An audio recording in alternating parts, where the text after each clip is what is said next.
Syuting ya? Iya, syuting. Aduh, ngantuk banget. Ya. 5 menit. Bentar. Ngumpulin nyawa dulu. Pusing nih. Langsungnya udah datang. Iya, tunggu bilang bentar. Pemirsa, selamat datang di Generasi Mecin. Saya ketiduran. Pusing kepala saya habis baca materi soal hari ini.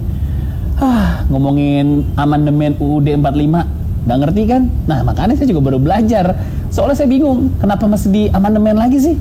Udah capek-capek diganti, di amandemen lagi. Terus apa hubungannya sama kita? Kalau kita mah yang penting kan harga-harga murah, ya kan? Masih bisa makan, masih bisa liburan. Hubungannya apa sama kita harus di amandemen lagi UUD, ya kan? Pusing kan? Nah, makanya biar ngerti, nonton hari ini nih. Hari ini saya sedang berada di Sotis Residence. Wah, ini yang bikin saya nyenyak nih, dingin banget di sini. Sotis Residence ini di Pejompongan, persisnya di Jalan Penjernihan 1 nomor 10D. Katanya sih udah pada nunggu di The Maleo Restoran nih. Boleh deh. Lapar juga, sekalian kita makan ya. Nonton nih kalau mau ngerti UUD amandemen 45. Hubungannya apa juga sama kita? Masih bisa makan enak nggak kita sama liburan? Nonton hari ini ya, Generasi Mecin. Nah, sekarang saya udah di The Maleo Cafe and Restoran di Sotis Residence Pejompongan. Saya udah ada narasumber nih, ngomongin amandemen UUD 45 yang tadi saya bikin ketiduran baca materinya, pusing.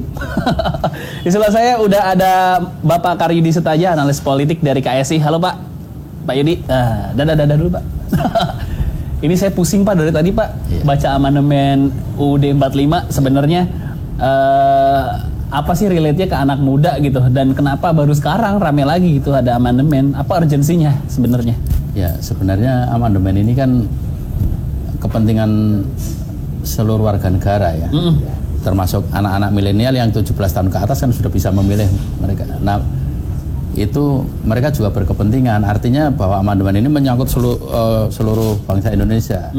Jadi semua berkepentingan. Nah, kenapa ini rame kembali? Seperti dalam tulisan-tulisan saya di media, itu saya sudah memprediksi bahwa ketika ada usulan amandemen, itu akan menjadi kotak Pandora. Ya. Kotak Pandora ini akan terbuka. Yang dimulai rekomendasi MPR periode lalu kan, 2014-2019 merekomendasikan bahwa amandemen akan dilaksanakan oleh MPR periode sekarang ya. Ya kemudian pada awalnya ini amandemen sebatas untuk supaya masuk GBHN ya, supaya garis-garis besar haluan negara ini bisa masuk seperti pada masa Orde Baru. Ya. Nah, ini kemudian di tengah perjalanan ada yang mengusulkan amandemen masa jabatan presiden, kemudian presiden dipilih berapa kali. Nah, antara lain yang kami amati dari jejak digital ya. Yang pertama kali mengusulkan adalah Bapak Suhendra Hadikuntono dari Hadikuntono Institute ya. Ahli intelijen dia ya. Itu mengusulkan supaya pasal 7 Undang-Undang Dasar 1945 diamandemen supaya Bapak Jokowi bisa menjabat untuk ketiga kalinya, untuk 3 periode. Nah, gayung bersambut, kemudian Bapak Surya Paloh, Ketua Umum Nasdem, itu menghendaki supaya amandemen Undang-Undang Dasar 1945 itu menyeluruh. Ya. Itu poin yang paling di highlight sekarang, presiden 3 periode itu ya. Itu kemudian Ketua MPR Bambang Susatyo juga akhirnya katakanlah menangkap bola itu kan, akhirnya safari ke partai-partai politik, ke ormas-ormas. Nah, ini sekarang sebenarnya bola ada di tangan MPR, bola panas ini ya. Kalau kita amati kemarin Bapak Presiden Jokowi kan sempat katakanlah murka ya. Iya, katanya itu malah menjebak saya itu sebenarnya. Nah, sebenarnya beliau tidak perlu dalam tanda kutip kalap ya. Artinya amandemen itu sesuai pasal 3 ayat 1 Undang-Undang Dasar 45 itu ranahnya MPR, bukan ranah presiden ya. Kecuali undang-undang. Kalau undang-undang kan antara legislatif dan eksekutif nih. Nah, kalau amandemen menyangkut konstitusi Undang-Undang Dasar 1945 itu ranahnya MPR. Jadi sekalipun katakanlah Presiden Jokowi menutup palang pintu untuk katakanlah tidak mau Tidak setuju amandemen, gitu, ya. sepanjang MPR menghendaki bisa jalan ya. Oh, tidak ada power presiden ya untuk amandemen Oh, itu ya? enggak ada, Mas. Oke, itu Jadi absolut di tangan MPR. MPR ya. Sepanjang MPR menghendaki ya itu akan jalan, kecuali undang-undang ya, membuat undang-undang itu antara legislatif dan eksekutif, harus ada presiden ini. Tapi kalau amandemen itu ranahnya MPR. Oke, sebenarnya apa keuntungan dari presiden 3 periode sebenarnya kalau dianalisis dari segi politik sebenarnya? Ya, kalau kami amati dari yang mengusulkan ya, yang Pak Suhendra itu, ya pertama untuk menciptakan stabilitas politik dan keamanan ya. Kemudian yang kedua untuk kesinambungan pembangunan ya.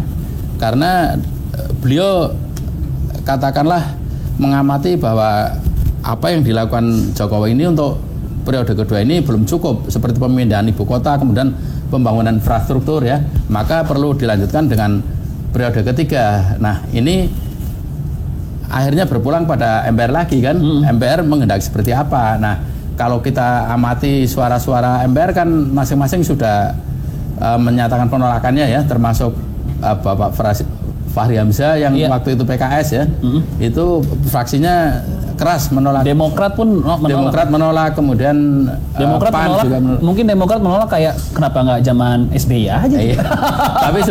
tapi sebenarnya beliau Pak SBY masih punya kesempatan seandainya katakanlah ini di amandemen. Dia bisa naik lagi ya? Bisa naik lagi. Iya benar juga ya, kenapa Demokrat nolak ya? Saya menggarisbawahi statement dari jubir presiden ya, Bapak Fajrul Rahman ya. Beliau pernah mengatakan bahwa Presiden Jokowi taat pada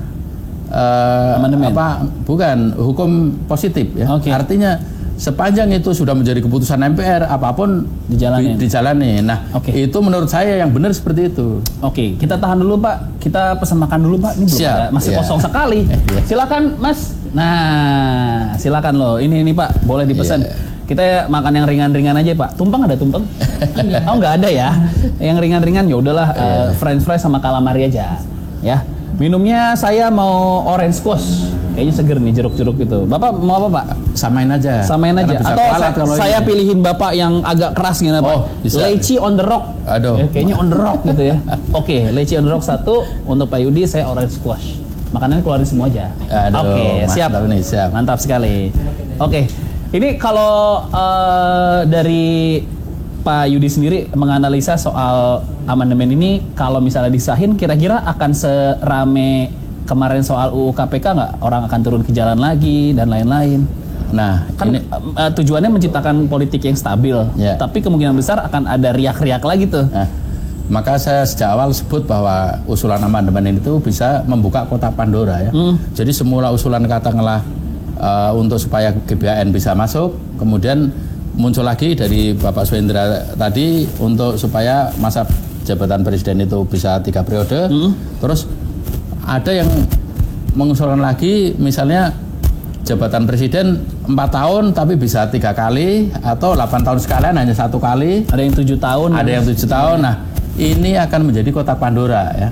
Tetapi yang namanya negara ini kan dinamika ini. Jadi itu tanggung jawab negara untuk mengelola perbedaan-perbedaan ini. Nah, juga tidak bisa dinafikan di konstitusi juga disebutkan MPR bertugas atau berwenang mengubah undang-undang dasar. Nah, ini artinya kan memberi kesempatan bahwa